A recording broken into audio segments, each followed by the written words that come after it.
there's been good Sonic games and shitty Sonic games, but nonetheless, there is one Sonic game that deserves no mercy. It should be shot, it should be burned, it should be drowned. Do whatever you want. Destroy it. The game I am going to reveal is not Sonic Exchange. No, it's much worse in my opinion. The game I'm going to review is...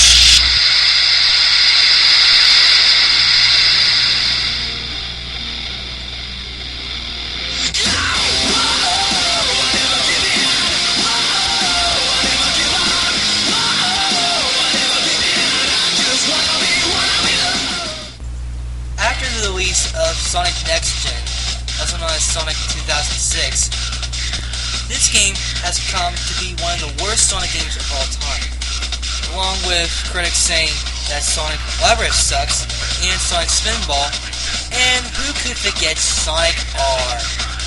But I have one game that sucks so bad. I mean, it sucks so fucking bad, you just want an energy sword and stick it into their asshole.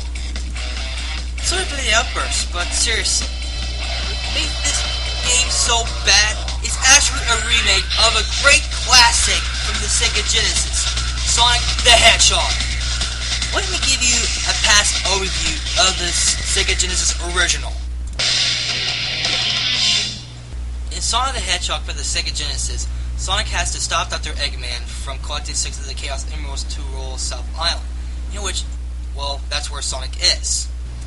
Sonic has to go through 6 zones, each of them that has 3 stages, nor should we call acts. And at the last act in each zone, you have to fight Dr. Eggman. The gameplay centers the elements that exploits on the performance of the 16-bit console. Mainly, this is all about speed.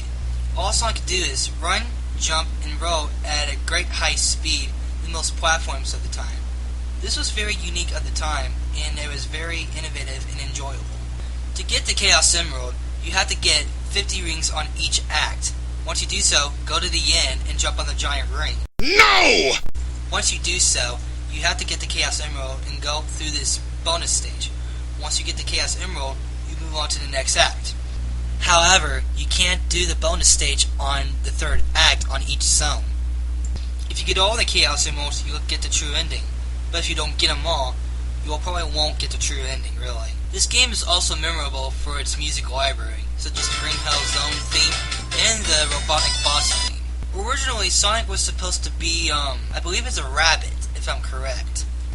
That rhymes. And ever since Sonic the Hedgehog has been released, they've released different versions of Sonic the Hedgehog, like ones on cell phones, one on the Master System, one for the PlayStation 2, Xbox, and GameCube, on Xbox Live Arcade, and even on the Virtual Console, and even on the Dreamcast and Sega Saturn, and even on the PSP.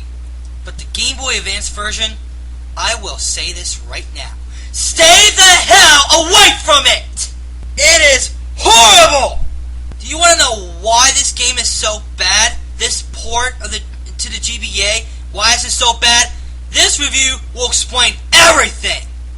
And I will say this right now, it's more worse than Sonic Next Gen for the 360 and PS3. I'm dead serious. Let's start the gameplay. Okay, before I go over to the gameplay, let me show you the introduction. Alright, here's some of the features. Original mode, anniversary mode, and options mode. Yeah, that's basically about it.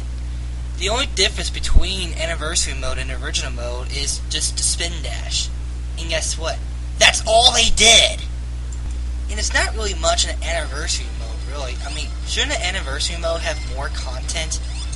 Well, I guess since Sega was smoking, they didn't give a shit. And they have done the most vile thing about this game. Remember in the Genesis version, you had to enter the level select code or the debug mode code?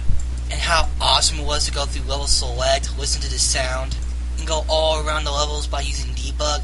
Well, guess what? In the GBA version, there's none of that! That's right. No level select, no debug mode, and the only way to get sound tests and to get some of the levels is to beat the god-awful game. That's it. No cheat codes. What kind of shit is this? Ugh. Okay, let's move on to the gameplay. Okay, now think back from the past overview. What do you see the difference between them? Let's see. The screen has been cropped down. Sonic is pretty much too big to be on this small screen.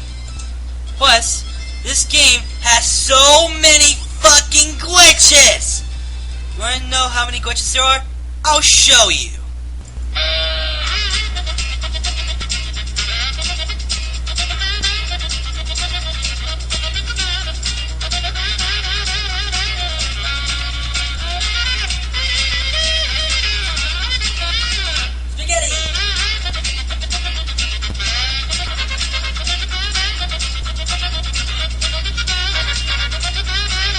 Yes, those are the glitches, and they're horrible! The worst thing about the game is the collision detection. For example, when you're in the labyrinth zone, in this part, you're gonna hit the spikes. No matter what, you are going to hit it! That never happened in the Sega Genesis version, nor in any version of the port whatsoever!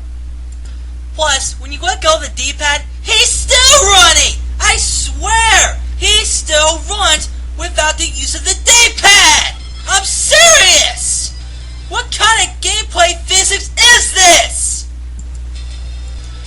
The other big problem of the game is the fucking frame rate. It changes at any time of the game. And the frame rate slowdown is so random that this makes this game unplayable. Like, look at this stage. And to let you know, this is not slowed down. This is the actual frame rate of this game. I shouldn't call it a game. It should be called an abomination. Another problem with the game is the screen. Yeah, the fucking screen. In the Sega Genesis version, you have all the view that you can look through. Plus, you'll be able to see enemies easily. But in this one, the screen is so cropped down that it's like Sonic having a close-up. And the worst part is, you won't see the enemies too much. In other words, you're going to be hit by enemies randomly. What the fuck is this glitch? That never happened in the Genesis version. How the fuck did Sega screw it up? More important, how did Sonic Team, the guys that made this game, screw this port up? Okay, now let's go fight the boss. Come on, Eggman, I'm gonna kick your ass. Come here, you. What the fuck? Oh my god, this game scarred me for life.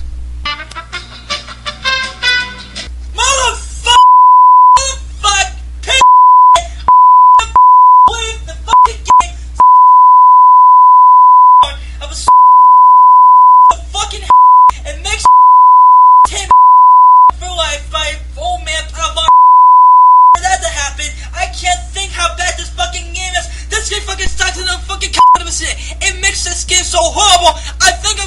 I can't stand it. Oh my god. Okay. Let's talk about graphics.